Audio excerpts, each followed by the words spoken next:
Great, then I will start. Thanks very much for coming to our second lecture of the Spring 2023 seminar series of Design++.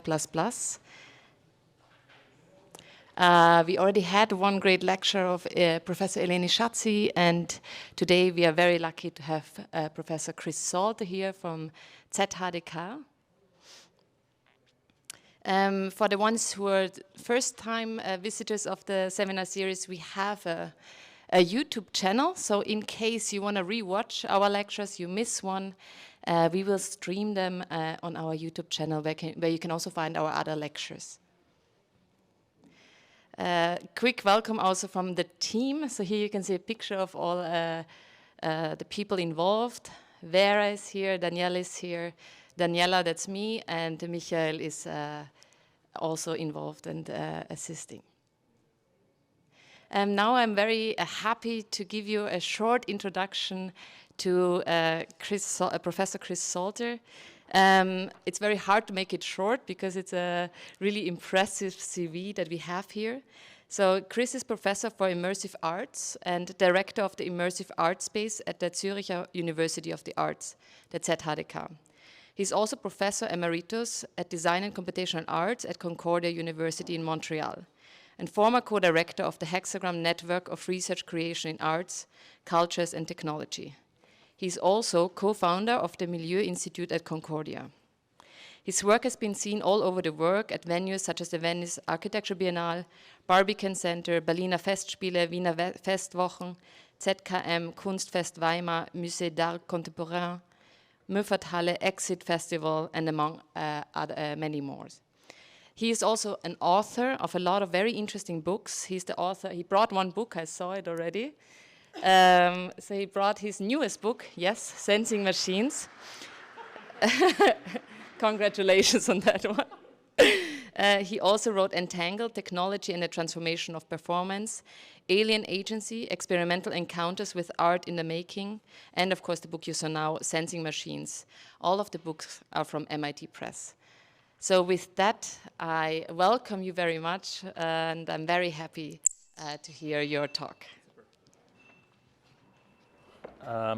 Thanks so much, Daniela, for the invitation and for all of you being here today. I just ran from 4 meetings at the ZHdK, now in a completely different environment, which is always nice. My talk is going to be maybe less technical and instead maybe more conceptual, historical, and critical, and thinking about some ideas around the relationship between architecture, computation, bodily experience, and sensing. And sensing in this sense is both technical, sensors, but also perceptual, our own sensing abilities, in thinking about the role of our bodies within computationally based environments. So there's going to be kind of 3 parts to the talk. I'll just give you an introduction to me, and then a little bit of what we're doing at the Immersive Art Space, which has some interesting resonances with the Immersive Design Lab here, as well as maybe some different ones. And then some conceptual ideas about embodiment within environments itself, coming from ecological psychology, from James Gibson's work, which is kind of the basis for thinking about some of the projects I'm going to talk about. And then I'm going to kind of jump more historically, critically around work that frames those issues. And this comes from this book, Sensing Machines, that just came out from MIT Press, which is available on Amazon. And then just some conclusion remarks. So I'll just briefly give you my background. So I have backgrounds in 4 areas: in economics, philosophy, theater, and computer music. And did my PhD at Stanford University. My artistic work and also research is at kind of the intersection of both practice, but also more wissenschaftliche work between science and technology studies, anthropology of the senses, and media and performance studies, and most of the work I've done are kind of large-scale installations. I'll show you a few pictures, informed by various disciplines: architecture, theater, visual art, computer music, psychology, and develop always with collaborations with different disciplines. These are some earlier. This is from Concordia. These are different labs that I ran or started and ran. This is cross-modal, which was my own lab. Cross-modal, dealing with this cross-modality of the senses.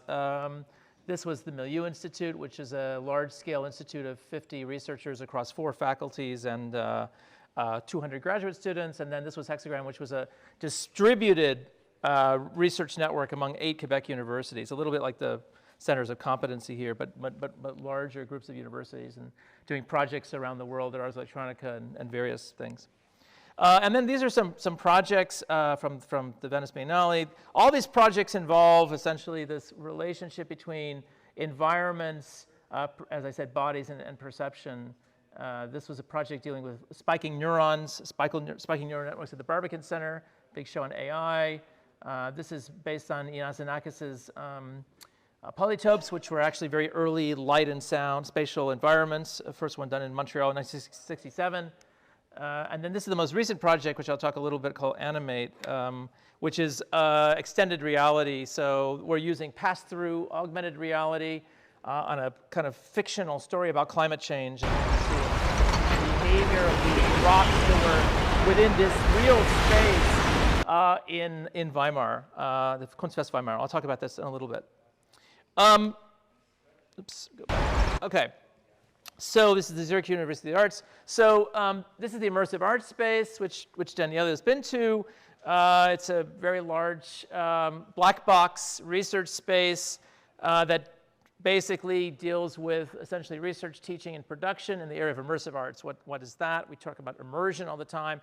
The idea of immersion that comes from computer science is very much about surrounding the body with images. But in an art historical context, it really deals with this idea of immersing, surrounding, and transforming human bodies, and thus merging the physical and the computational together. So in many ways, the human body is at the center of all the work that the lab is doing. Now, the lab is 3 years old. I took it over in June, so I've only been here very, very shortly, trying to understand how everything works there, and also trying to bring a different research agenda than what was previously done, which was more about, let's say, technological development, and less about maybe larger social technical questions around technology and human experience. So there's a team of research associates. They're mostly master's students, graduate from the ZHdK. They have backgrounds in interaction design, game design, computer music, media arts, computer science, film production. So it's an interdisciplinary team, and it's supported by this initiative of the Zurich universities, the DITS initiative. So the aim, as I said, is to conduct experiments and work in digital immersion, extended reality, and the convergence of media and performance practices, but reflecting on those practices as well. That's really important. So Philip Agri, who I'll talk about in a second, who's an American computer scientist and also a sociologist, argues that we need to develop what's called a critical technical practice. That is the idea we have one foot in critique and one foot in production. So we're always aware of the assumptions that we are encountering when we use technologies.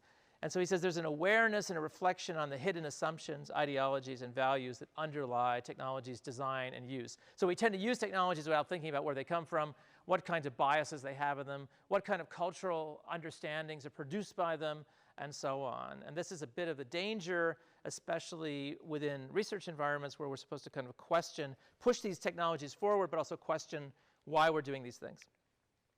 So the research of the lab is between academic work, artistic work, and also tools.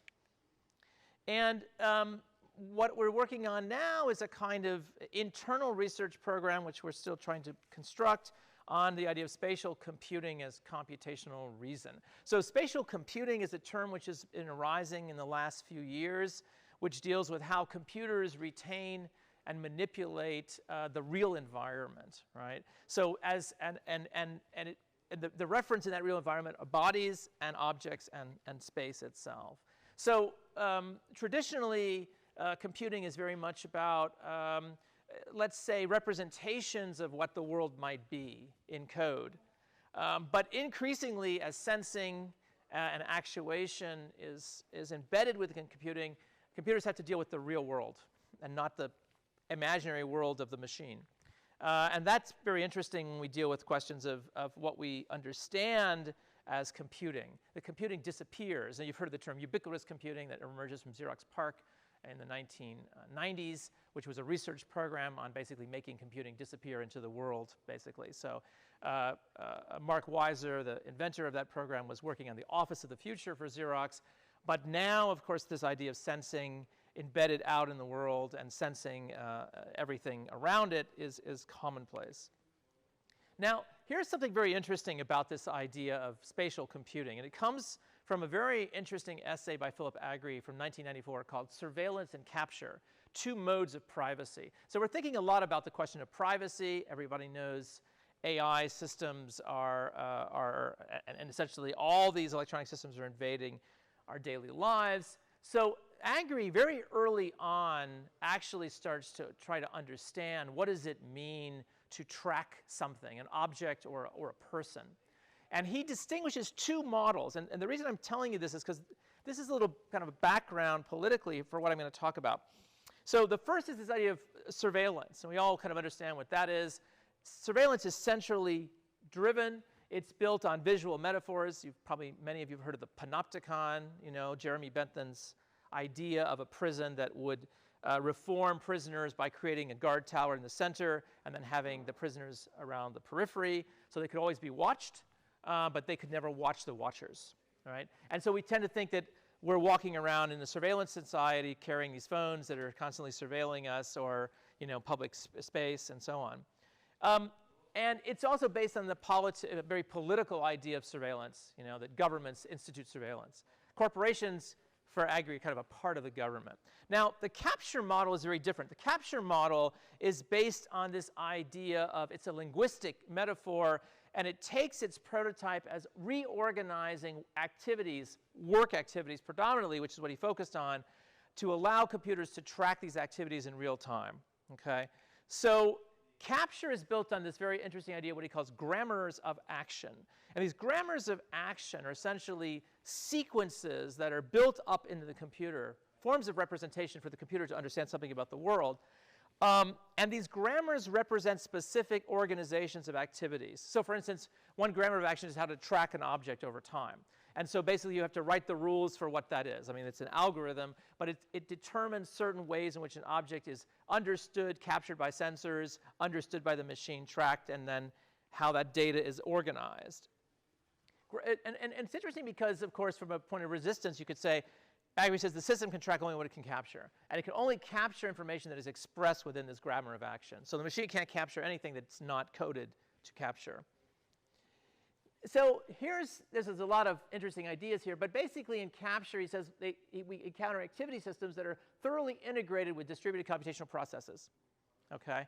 The capture model is also performative in that we start to adjust our behavior according to how we think the machine is tracking us. So this is very, very interesting in terms of how we adapt to these systems. And most importantly, Agri says that these are not just technological questions. They're what sociologists of science call social technical. In other words, there's a larger social cultural system at play that supports this capture process. It's not just simply, an engineering question. And the final idea is that capture is neither utopian or dystopian. These are the extremes we find in technology writing, particularly critiques of technology. Capture describes complex patterns of negotiation and control that operate in all directions, not just from the top. So this is not a negative idea. It's not like surveillance is bad, or capture is good, or capture is bad. It's basically saying that these are certain kinds of ways we can think about computing systems.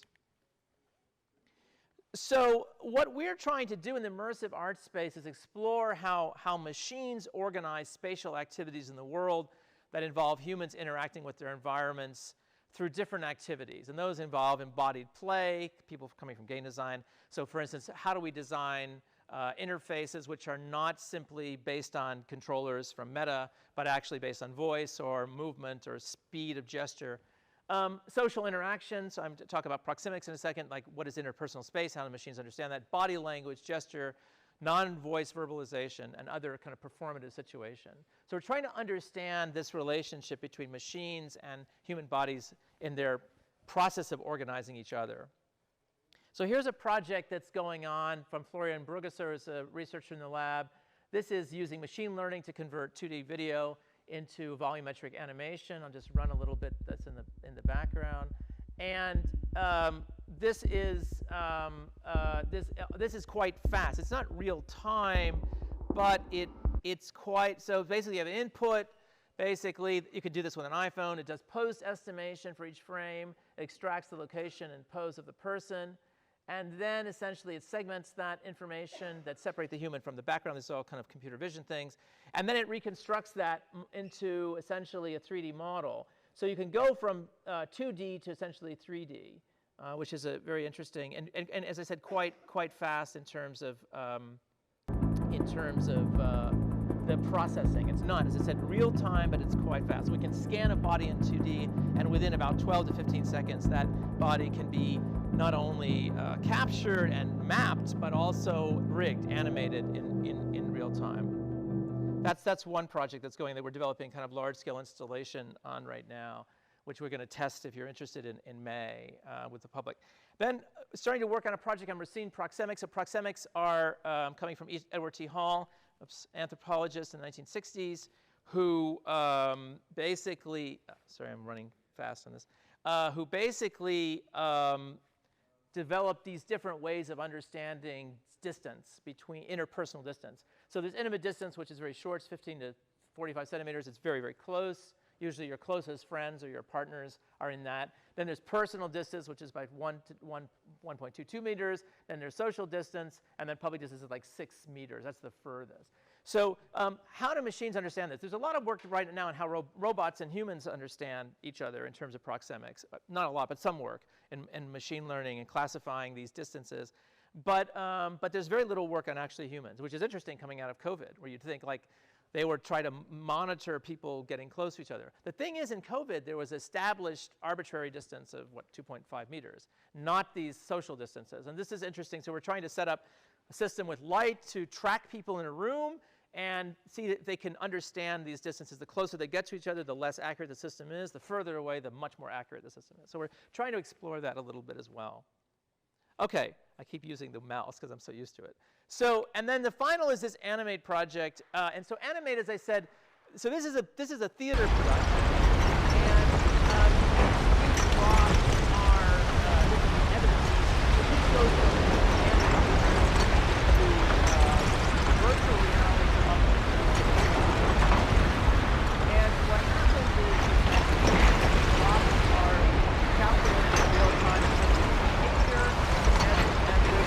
Photogrammetry model, so they actually hit the surfaces of the room that the audience is in. So the audience is wearing HMDs, Oculus Quest, which usually pass-through technologies, basically the cameras in the device that essentially turn the Oculus Quest VR headset into essentially an augmented reality device, which is quite interesting. The feed is very low res, so it's not great, but it's interesting enough artistically or aesthetically to play with. And then what you can do is, because you have access to that feed, you can embed that in the software development kit, and then you can essentially model environments that virtual things behave according to the real environment that's in it.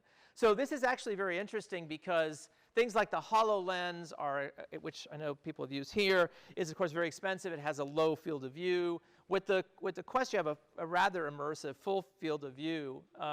So you can begin to model things quickly and have them behave in quite interesting ways within the actual physical environment. And there's interesting questions that come up about co-presence, the idea of us being together in the same room when you suddenly start wearing these devices. The problem with virtual reality for a long time, and still is that you're shut off from the world. And most work about co-presence is always avatars, but never each other. So even though this is video mediated, your understanding of your body is very different than if you're closed off from the world. Okay, so that's a little bit about what we're trying to do, and this prefaces a little bit now. I'll jump back maybe historically to where did some of these ideas come from, and also critically. So James Gibson was an important psychologist who worked for the U.S. Air Force and then was teaching at Cornell, and is the inventor of a theory we call ecological perception. And Gibson says we can't convey information about the world to others unless we have perceived the world.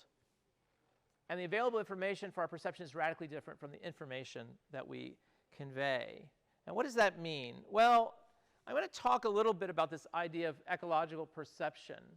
And basically what ecological perception, and this is of course extremely interesting for architecture and has been used in architectural thinking a lot, although maybe less with sensing and computers, is the architectural, this environmental perception or ecological perception is the idea that there is not a pre-given world in our brains, or representations of the world in our brains.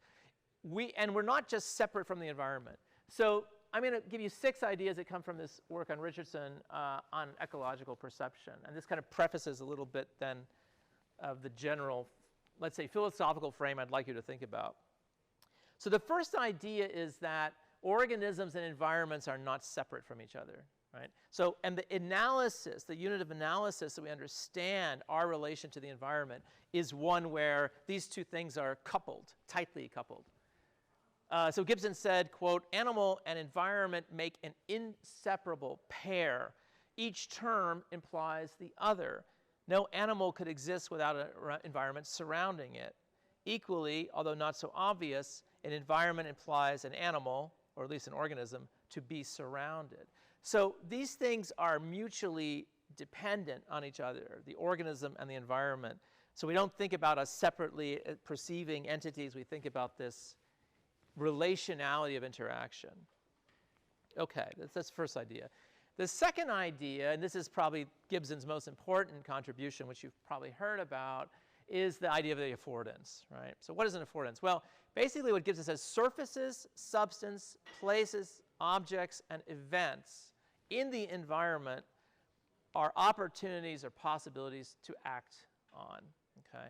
So there's big arguments about how much are we related to the environments that we're in. And what Gibson basically said is that affordances are things that offer us ways of acting. And the affordances are physical things. The information is actually contained within the physical structure of the environment based on how light hits surfaces, what he calls the optic array. So for instance, how do I know when I'm standing here that indeed that's actually not, that angle there is not flat, but actually dimensional? Well, Gibson says there's information offered in the physical world which is invariant, right? It doesn't change based on how light hits that surface and how my perception then attaches itself to that surface, right? So we're always aware that the organism perceives these objects, surfaces, substance, or events in the environment. So they afford interaction, okay? And what's also interesting is the meaning about the environment emerges in that environment-organism relationship. Right? This is a very different idea than simply, you know, the world is already coded our brains and we just act on the symbols that are inside the brain, which is kind of computationalist point of view. Okay, the third idea is that behavior is emergent and self-organized. In other words, the behavior doesn't emerge from a single component, i.e. the brain, or a specific muscle, it doesn't have to just be the brain, but actually from the interplay of mind, body, brain, environment, and information as a complex system at a particular ecological scale. So we talk about ecology here. I mean, ecology, of course, is basically a system of interactions of components of things. It doesn't necessarily mean natural ecology. It could also be human ecology or a computational ecology. So this ecological scale is important because we're part of that scale. It's not something beyond us. Okay, this is a lot of text, but perception and action are coupled, and they're continuous and they're cyclic. So they're constantly related to each other. So we perceive the world, we act on the world. We perceive the world, we act on the world in this constant feedback loop. Now, what's really interesting is like Gibson, of course, is thinking about fixed things, and he's also thinking about visual things. He's not thinking about audio. He's not thinking about vibration. He's not thinking about other things out in the world. But what's interesting is this whole way in which that so perception is usually implicated as a kind of centralized representation and a kind of information processing in our brains. However, as we start to think about this action-perception loop, objects, events, and surfaces are not simply input or stimuli. We actually are acting on those as they are acting on us. So Gibson said the organisms of sensitivity for perception are not passively stimulated by the environment, but active, right? So there's ideas that come from the 19th century, from Helmholtz and from Müller about like certain senses, certain groups of nerves are excited by certain impulses. He says it's not true, that basically we're not simply passive receivers. We're constantly, our perceptual organism, or our perceptual system, is constantly seeking information in order to act in the world. So this ecological approach is opposed to any separation between perceiving and acting. So if you study perception, you have to study action, and vice versa.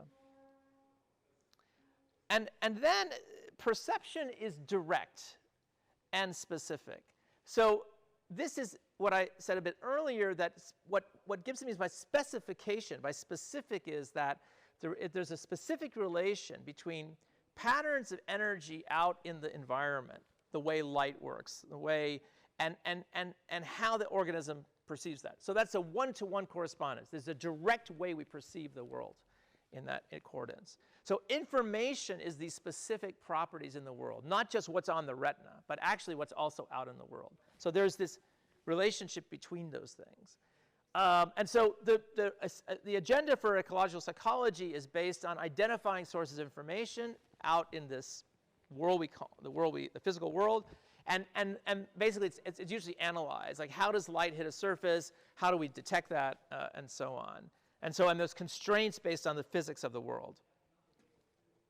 And the last thing is, as I said earlier, perception is affordance-based, right? So knowing, and this is very, very critical from an epistemological point of view, knowing is an epistemic relation between an animal who is a knowing agent, or human, and the environment as what is to be known. So knowledge comes from this process. It's not already contained.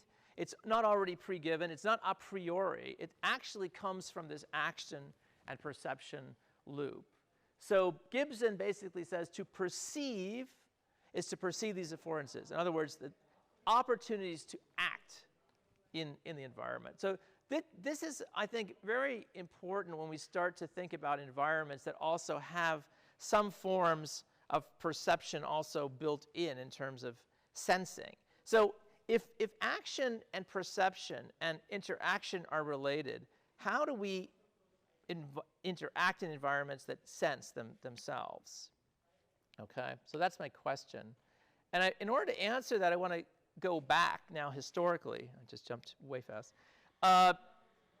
To Hans Hollein, who some of you know. So Hans Hollein was quite an important architect whose son now runs the Met in New York, which is interesting. And he wrote this manifesto, Alles ist Architektur, in 1968. It's actually worth going back and looking at that now. I find it very interesting. These old manifestos are very useful to look at again, because what they, and I'll talk about Constant in a second, what they try to point out is things that, of course, they couldn't realize at the time, and now we somehow are in the spaces in which they imagined. So Hollein argues that architecture can be understood in a kind of McLuhan-like way. So Marshall McLuhan famously said our senses are extensions, media is extensions of our senses, and our senses are extended out in the environment. So Hollein said man has a brain, humans have a brain, their senses are basis for perceiving the surrounding world. The means for the definition, for the establishment of a still desired world are based on the extension of these senses. These are media of architecture, architecture in the broadest sense. And Hollein in this basically said that architects have to think not only of buildings, but of course of an architecture which would be possessed of haptic, optic, or acoustic qualities, right? So architecture, and you know this debates, I mean, architecture is always this question about whether it's conceptual, whether it's built, whether it's ephemeral, whether it's mediated, all these questions emerge in the period. But I want to go even further back to Constant, to New Babylon. How many people know about this project? Yes, a few. Okay, so for those who don't know, I can explain it a little bit. So this goes back to the 1950s. So the Dutch artist Constance Neuenhuis proposed a kind of radical vision of urbanism. And this was actually linked to new technologies, even though, of course, he didn't have those technologies at his hands. And these technologies would make space aware and active, just like human bodies would perceive. So I wrote this article in MIT Tech Review in June last year on the smart city, which I'm going to critique in a minute, that this unrealized utopia of the smart city, that we can throw a bunch of sensors out in the world and then they'll be smart and then we'll have a new kind of city. So Constant basically authored a short text in this thing called Potlatch, which was a situationist journal from 1954 to 1957. And he basically said that the technical inventions that humanity have at their disposal today will play a major role in the construction of what we call ambient cities of the future. And you know ambient media is a very big thing right now, and trying to understand how information can actually be contained in ambient media and light and sound, because we're so bombarded by text and by images. So what happens if media surrounding us has some knowledge and information in it? And Constant said, of course, it's worth noting that to date, and this is the late 1950s, these inventions have in no way contributed to existing cultural activities, and that creative artists have not known what to do with them. So Neuenhaus didn't have sensors, computers, and models we have today to make this ambient city viable. But nevertheless, he penned an essay called The Great Game to Come, and he set out this quite amazing vision, which is a dynamic, ever-shifting urban space that would counter the dullness of post-war life. And Constant said we have to avoid static, unchanging elements in this environment. So it was very nomadic in that sense. Spaces would be in constant motion. They would change their appearance. The goal of the city was unmistakable. We used new technologies to introduce play into the fabric of everyday life. Okay? So the city that Constant proposed is just in models. He never built this. In steel, in basically in maps and models and films, and it was called New Babylon. And he aimed at what he called a nomadic life of creative play. So technology, and he actually says we need recourse to a computer to solve the complex problems that will come about from establishing this nomadic city. Technology would be a central factor in organizing this space, this new city. And there would be hierarchies of what he called sectors and networks. These are some images of models that he built, where things were crisscrossing, where all the traffic was underground, and basically there were these natural spaces. It's interesting because basically, so Constant said we need recourse to a computer to organize this city. So these ideas seem quite prophetic now, right? As we just said, here's the computer organizing, solving the complex problems of giving a talk. These computers would basically need to not only organize the city, but do something else. Constant wanted to basically have the environments around New Babylon change according to the actions that took place within them. So he said that, quote, each person can at any moment in any place alter the ambience by adjusting the sound, the brightness of light, the olfactive ambience, or the temperature, based on their actions. In other words, spaces would have to become aware of the activities taking place within them so the environment could know when to change its appearance and its behavior. It's almost on. Now, how is this possible? Because, of course, at the time, there were no wireless sensor networks. There were no ways, the kind of sensors that were actually being used in artistic works, for instance, at the Venice Biennale, were like duct taped together electronics. So this idea of distributed space was something way beyond the ability of architects or artists.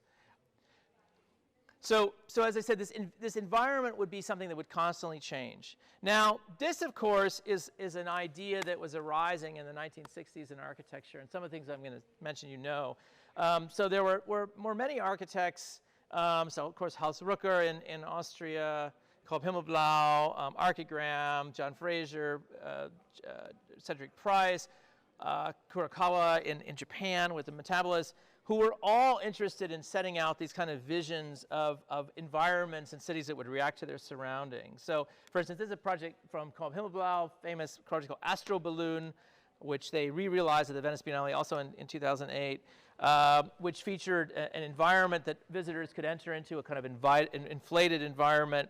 And then they used a stethoscope to measure heartbeat, and then this light changed in this environment. And one historian said that, quote, by integrating medical technologies as part of their installation, Co-op Himmelbau turned architecture inwards into the very interior of the user at the same time that amplification technologies turned those interiors inside out.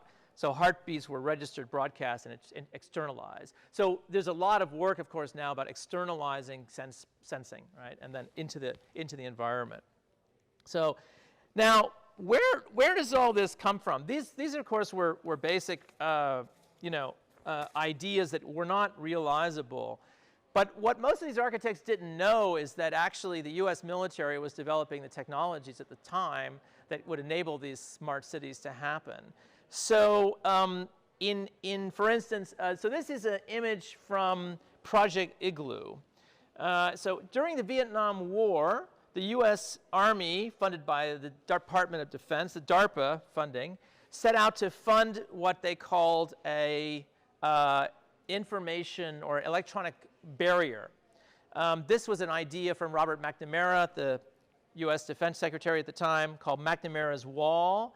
It was a virtual, this is another wall, of course, you probably know from a former American president, whose name shall not be mentioned here.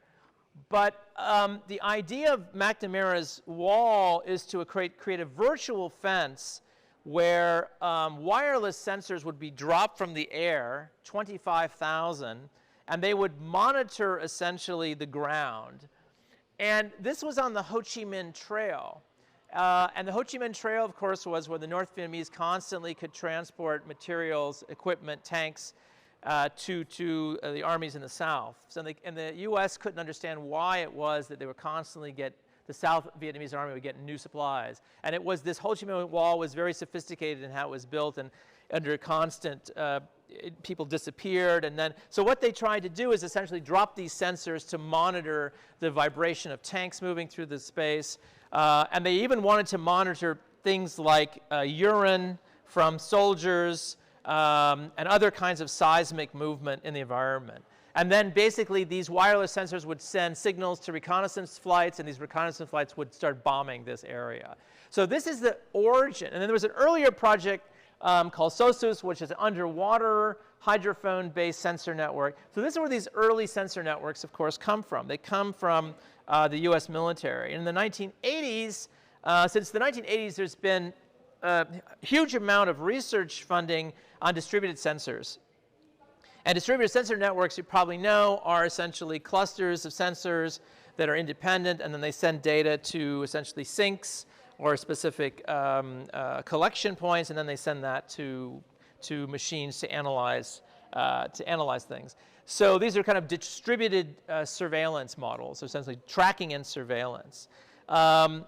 Now, the development of these sensor networks suggested something greater than modes of battle. They introduced a pretty interesting understanding of how sensing would reinterpret our understanding of perception and space.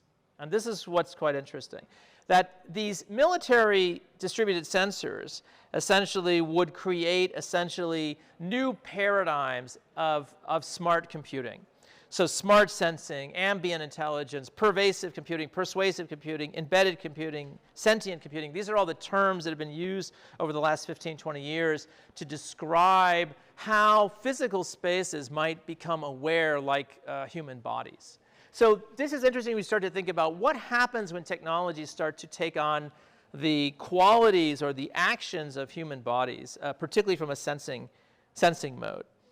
So the idea of all these sensor networks is that spaces and environments themselves can be made aware, responsive, and perceptive through distributed sensing networks that monitor and process large amounts of information, okay, from different territories and environments, okay? So this is this idea that sensing basically becomes essentially a kind of body. So rooms and environments outfitted with sensor networks perceive environmental changes, so light, temperature, humidity, sound, motion, that move through a space, right? So that's why you have sensing distributed, because you're looking at actions that move through a space, things that change over time, whether that's vibration, whether that's physical bodies, and so on. And at the same time, then, actions need to take place that alter the environment. Okay? So essentially, the ideas that we assign to human bodies, percepts, perception, are all now implicated in these sensor systems. Okay? Now smart cities, of course, the basis of smart cities are these kinds of distributed models of awareness and smartness. This is Barcelona. We have open data. You have trash cans reporting their status in real time. You have smart mobility. You have different kinds of innovations in urban solutions. This is an image from Google's Sidewalk Labs. People probably know about this project. It was supposed to be done at Quayside. It was canceled by the city of Toronto. But it was an interesting project. It was essentially a massive project to redevelop an area of Toronto called Quayside. And the idea was that everything could be sensed. Trash cans, adaptive traffic signals, real-time crosswalks, heated pavement. All this would be changing in real time.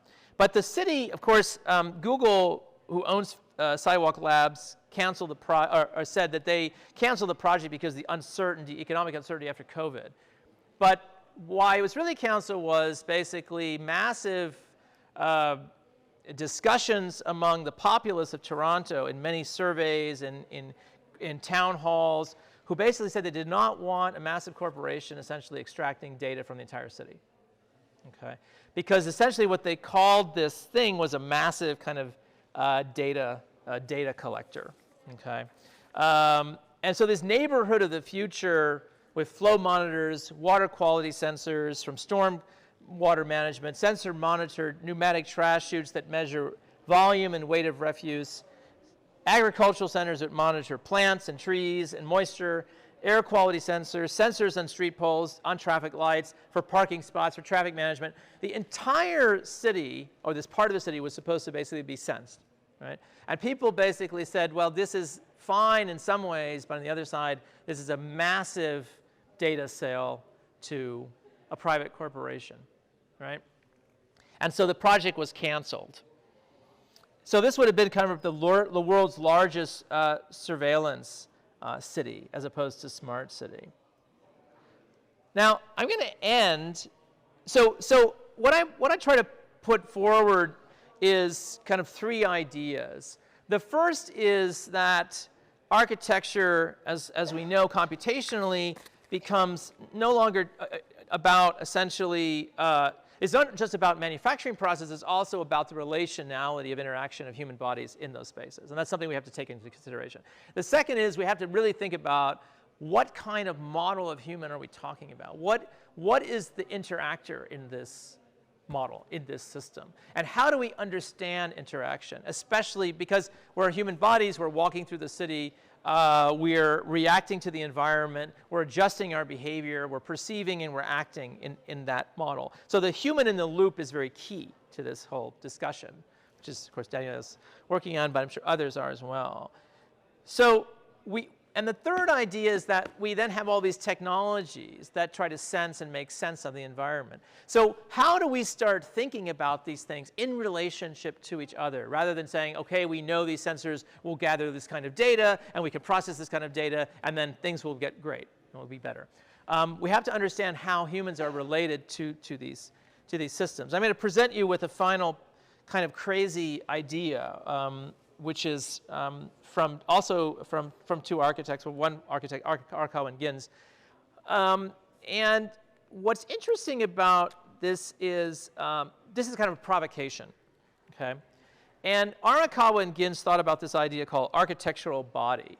And this is a very interesting idea. As opposed to, and maybe some of you also know this, as opposed to thinking about how the environment, how we should adapt to this computational environment, they said, how can the environment adapt to us? How would it change according to our bodies? In other words, there's an organism-environment collaboration. And they asked very interesting questions about what kind of questions would the environment pose to the body as we're designing. And I'm just going to play you this one little video. So so Arakawa was an architect, Japanese architect, and Madeline Gins was a poet. And they were friends with Duchamp. And in the 1960s and 1970s, they engaged in a 20-year project called The Mechanism of Meaning, which was a conceptual project about trying to understand the phenomenology of essentially action in the world.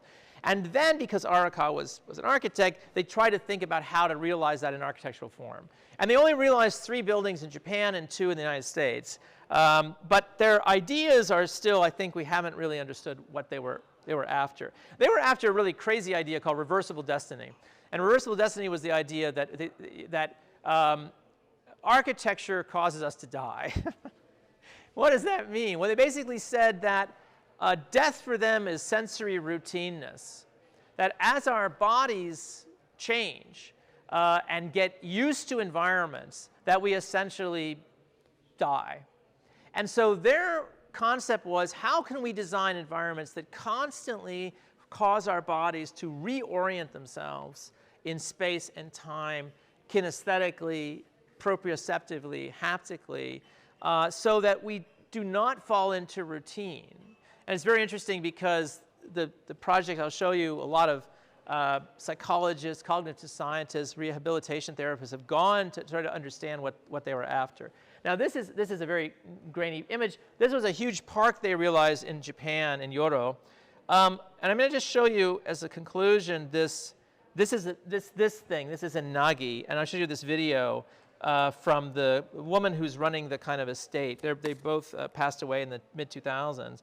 But this gives you a very interesting idea about thinking about the relationship between bodies and environments. Now, this is not technical or computational, but it certainly suggests ideas about computation as well. Welcome to the Nagi-Moka Nagi Museum of Contemporary Art. This amazing museum is located in Nagi Town, Okayama Prefecture in Japan. The museum opened in 1994. The building was designed by Arata Isozaki, who selected 4 artists to collaborate with him from the beginning. Today, visitors can experience 3 permanent installation works by Aiko Miyawaki, Kazuo Okazaki, and Arakawa and Madeline Gins. This is the entrance of the ubiquitous site Nagi's Ryoanji architectural body, also known as the Sun Room. You will find a spiral staircase in the next low-light room. It's a bit dark, so be careful. Please climb up the stairs and let your body lose itself to an undiscovered world.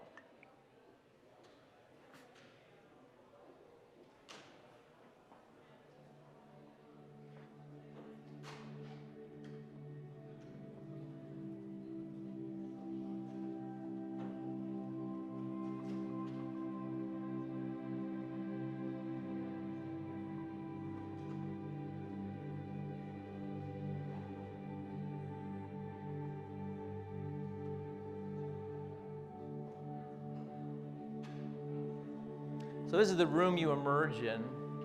This quite... After climbing up the spiral staircase, you enter a huge sloped cylinder. You will see a green ceiling and a red floor, which are complementary colors.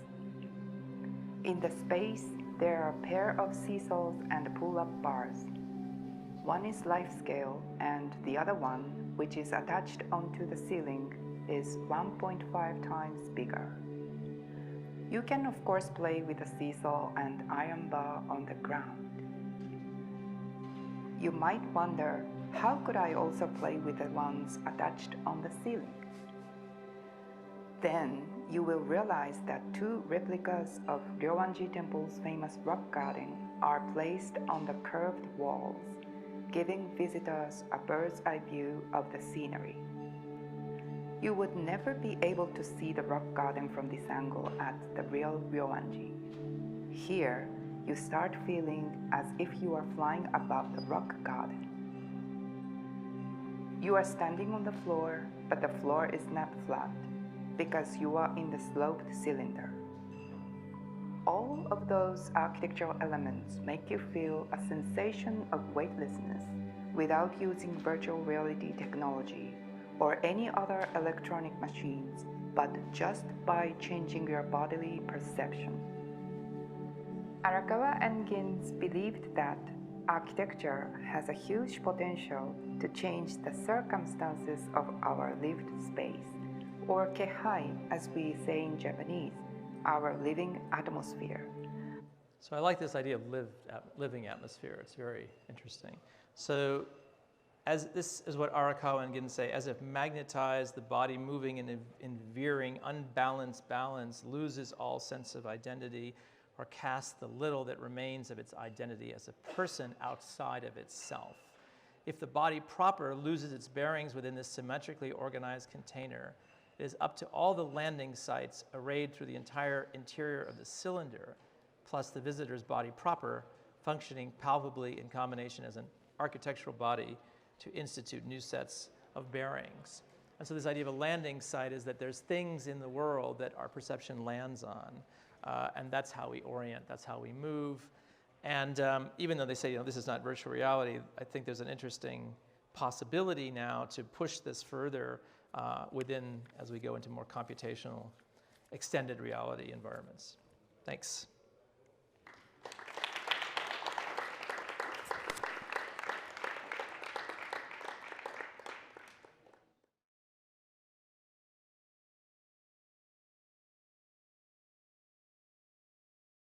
Okay, thank you very much for this really beautiful lecture.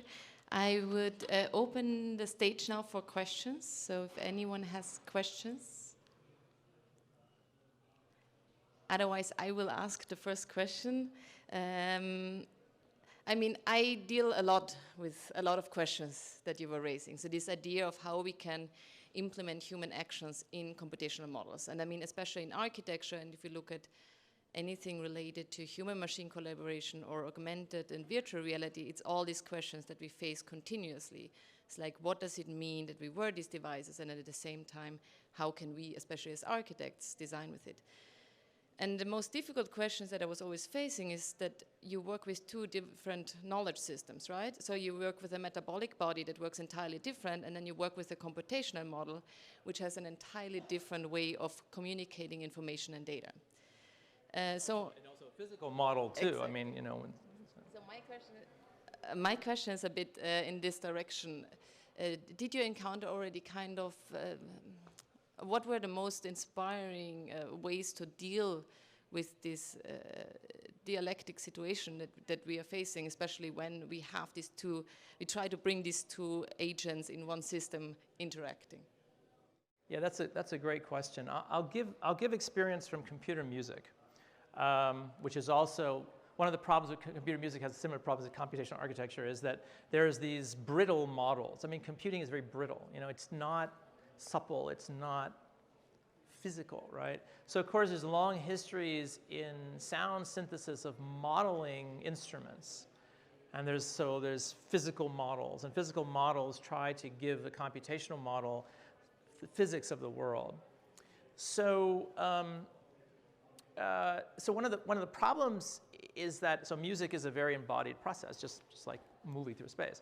And so when I play the piano, I know when I hit the key a certain way, I'm going to get a certain volume, and I'm going to get there's forms of expression. It's not that if I hit the key, something doesn't happen, right? Which is the case when you're running a computer to building an instrument. So the relation between sensing body and then the material that's being sensed or controlled or shaped, let's say, have to be coupled with each other. We tend to think of these things as separate, so we tend to think, okay, in order for people to make music, they wave their hand in the air and then you trigger a sound, right? But that's not how musical instruments work. They work based on how much pressure you put on them. So all these physics of the world, of the human world, are based in the physical, in the computational world. So the idea is how to build these computational models which let's say couple with the physics of the body. So here's another example this comes from Sensing Machines. I was looking at game controllers. So it's really interesting, the history of game controllers, right? Sensors and game controllers were happening in the 1980s, but they were very crude and they didn't work. So there's a Power Glove from Mattel, which like had these like bend sensors in them. There was this crazy thing where you could put this octagonal thing on the ground and it had infrared sensors. You could, you know, do karate and then trigger the game. None of this worked until 2004, when Nintendo released the Wii controller. How many people use the Wii controller? You know the Wii controller? Yeah, so everyone's used a Wii controller. What's the sensation of using a Wii controller? Well, you are bowling, you were using your body. In fact, there was an interesting article at the time in the New York Times saying, finally, the idea John Dewey had about art and experience coming together is realized. Like we suddenly now have where the screen, it actually disappears more and more, you know? So the Wii gives us this physics. And why? But because of the sensor in it. It's an accelerometer. Accelerometer measures acceleration. So if I change the speed of my movement, if I accelerate or I decelerate, I have this relation between what I'm seeing on the screen. Take the example, so that was the Wii controller was very successful. And then Microsoft came out with the Kinect, right? The Kinect with the Xbox 360. The Kinect had a totally different model. The Kinect model was a camera-based model. And Microsoft said, this is fantastic so people don't have to hold something, you know? And of course, it is because you can start moving, you know, your body without having to hold the remote control, which is what they call the Wii. But what's interesting is that, first of all, the camera has a limited field of view, so you can't move beyond what the camera sees. So this is where the technology already constrains the body. It also constrains the environment because, you know, if you set it up in this room, it's going to not work very well. There's too much ambient light. There's too much infrared light from these LEDs, these neons. So the model that was built, and also, interestingly enough, what Microsoft did is they recorded people around the world moving and established a pose vocabulary, and then used machine learning to understand what the poses were. And then when you act in the Kinect, in those Xbox 360 games, in the early Kinect, it tries to basically map your action to these machine learned models. So already the body exists in the machine. There's a model of the body, whereas with the Wii, there's no model. It's just based on, okay, something moves this way, in this speed, in this direction, in this way of force. So it's to think about, so computer musicians have long known this, that they design their software models. Joel Ryan, an old friend of mine who's an expert in real-time signal processing, working with musicians, calls it, you have to create phantom handles on physical models. You know? And this, I think, is very important because it means that when you're designing a system, you can't just simply think about each component of the system and what the system does. You have to think about how all of those things couple together and how they push on and pull on each other, how much friction is built in the model to couple with how much friction is in the body. You know? So I think, and it's very interesting too, you think about extended reality or virtual reality, same problem. Virtual reality is a completely sensory motor technology. It's unlike any other media technology in history. You know? You have to move your body, especially with 6 degrees of freedom sensing. You have to not only turn your head, but also move your body in space. It doesn't work that way. But most of the models we have in virtual reality treat the body as simply a kind of, you know, stick figure moving around. The environments don't actually give feedback and don't give friction and resistance to bodies. And so I think we have to build in these systems, especially in human machine systems, more and more friction. So because that's how we deal with the world, right? You know, if you walk into an environment where there's a ramp, of course your perception adjusts quite quickly, but you're going to adjust your body differently. Like that's why our Carl again say like unbalanced balance, which I think is a very interesting idea. So I think it has to do really with because we tend to compartmentalize things. We're going to design this piece of software and then this, and then we're going to put that together and integrate them. But we never think about actually what the physical coupling is between those components in that system. So. Thank you. Anyone else has a question? Hi, first of all, thanks for your input. You were mentioning that human needs kind of constant change in their surrounding, so we don't get bored or we don't die in the very extreme way.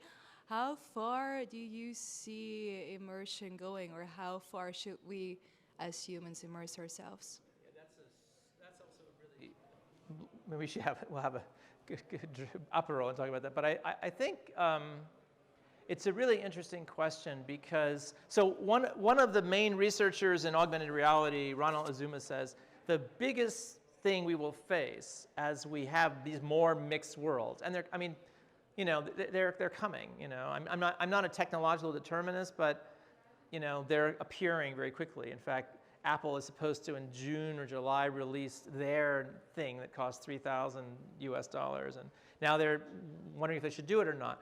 But clearly, the metaverse, you know, being the physical and the virtual or computational world will mix. So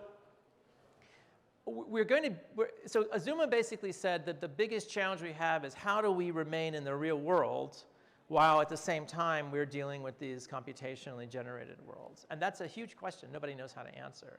I mean, most people would like to just live in, perhaps just in the computational world. So I think there's this interesting tension between immersion and distance. You know, so how, and this is a bigger issue because how much distance do we need to understand the way in which we're being shaped by these technologies and we shape them? And how much do we give over to them, you know? And again, I think it's like building in brakes or friction into these systems that remind us, oh, actually, immersion is both a perceptual but also a technologically produced phenomena and experience, you know? It's enabled by technologies in different ways than previously, even though, of course, immersive panoramas all, you know, we've had long histories of immersion, basically, in culture, you know. But I think it's introducing these breaks, this kind of Befremdung. You know, it's interesting, I've been in lots of talks of talking about immersion. I was in a thing in relationality and VR last week in Luzern, and everyone talks about immersion, but no one ever talks about Befremdung. They never talk about this distancing or defamiliarization. And I think we need a combination of those things to remind us that we're both, you know, that the world we're in is still predominantly material, right? Despite the fact that we think otherwise. And it's interesting, just during my talk, you know, look at how all these things have been changing in this room. The light has changed. There was this big thing moving here. There's, you know, this group having an apero there, you know. And so it's continually changing. So we're constantly adapting. If we're sitting in closed off from that world, or we're even inside that world communicating with others over headsets, we are all losing something. So I think it's this matter of like constantly somehow breaking that illusion of being immersed, that gives it, again, a balance between, you know, because the question is always about maintaining, as I said, some relationship between both environments or both constructs. Okay, last question to Fabio. Thanks, Chris.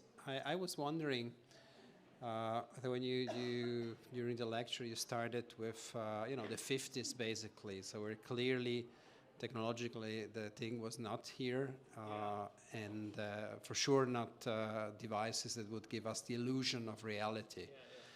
And then I was wondering, you know, what about the, you know, this in between, you know, since the 90s, information networks that were far away from being understood by majority of us as really changing, deeply changing the environment, so the way we understand our environment, and we're far away from being, you know, visually seducing or, you know, cheating, being able to cheat our senses, but actually they had a deep impact on our relationship to the environment. You were introducing everything with this idea of the relationship between the organism and the environment. And there I thought about, you know, the notion of embodiment, you know, where also in AI development you start with the, you know, this symbolic model, and then And this, back then, for me, was very plausible. So there cannot be no intelligence without the body, and the body, you know, sort of exploring an environment, you know. And then suddenly, you know, this came back, you know, but actually it's not symbolic machine learning, because it's interacting with the environment, with a real environment, you know, and just big data, you know, but this data is not, you know, some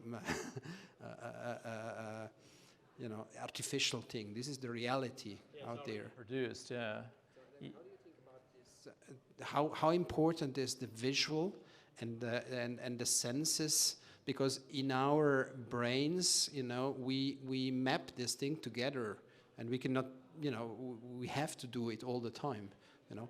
And I mean, the internet first, then the mobile phones. You are not attached to a cable anymore to communicate to your environment, and then the mobile internet, you know. Now virtual reality, I mean, is the next platform of computing, right? That it's not just an extension of the body; it's actually become somehow part of the body. Yeah, it's a really interesting question.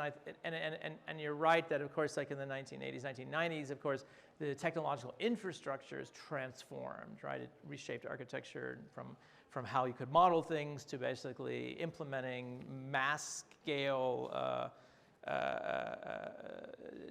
technological systems. I mean, it's interesting because I have big issues still with, even now, with AI, with language models, for instance, because still the body disappears out of them, even though bodies have produced those texts that are, you know, being recycled now by these large language models. And it's interesting too because, you know, Lyotard wrote this famous essay in the 80s, can we have thought without a body, you know? And you see recently people like Chomsky coming back and saying, well, you know, these models don't tell us anything about bodily cognition. They just tell us about statistics, which work really well, you know? So, and yet at the same time, they're, you know, those models are producing texts that go out that are now produced by machines that will then be recycled. So yes, it becomes more and more this kind of collective merge, you know, between humans and these technological systems. So yeah, I mean, I think each of those technologies also tries to extend the senses in different ways, like you were asking or pointing out. And now we get to the point really where, like, okay, how far do we go with that? You know, is it implantation? I mean, everyone goes like, the next stage is, you know, implants, and, you know, but most people are not going to want to have. I don't want to have any implants, you know. I don't want to have these screens or chip sensors and chips embedded in. So I think it's interesting too that from a scale position, like all those projects in the 50s and the 60s, imagine city scale, you know, and then, you know, technologies like ubiquitous computing, of course, were meant as like office scale. You know, and then they change scale, and so now everyone has a phone, or now, so all these systems are dramatically connected to each other now. Have to choose if you want it to be directly wired, you know, because I remember so many people not so long ago, this was 25 years ago, arguing seriously that if you have a mobile phone, or you aspire having one, you're just sick, you know. Yeah. And you find students studying digital media, they all start wanting to drop out. I mean, the analog keeps coming back, whether it's in, you know, in electronic music, where people still want to have, of course, these are digital systems, but they want to have, you know, control over the knobs, and they want to have the control over sliders. And so I think there's going to be definitely a sense where people, because I don't want to spend 24/7 in, I mean, I'm not in Facebook anyway, the idea of spending 24/7 in Facebook, because that's what they want, right? So, you know, they want continuous capture in that sense. So I think people will start having to make decisions about how much and how long, you know. I'm even shocked in Switzerland, no one sends email on the weekend. So, you know, there's always, like, already compared to the United States, you know, there's already a choice of disconnecting, you know. Yeah, on the weekend you get all the spam mail. Yeah, exactly. None from colleagues, just spam. So we're Perfect. Thank you very much. I would propose the next questions we continue with joining for a beer, some drinks, some orange juice. From our side, from Design++, thank you very much. A small gift from our side, of course, and one round of applause for Professor Salter.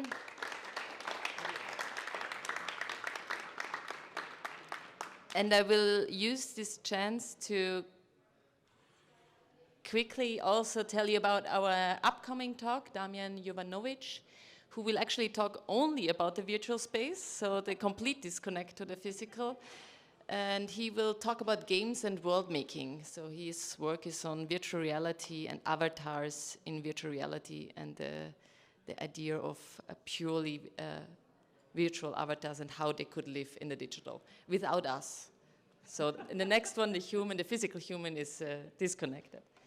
Good, and with that I would say enjoy the apéro with us, enjoy some drinks with us, and let's have a chat. Thank you very much.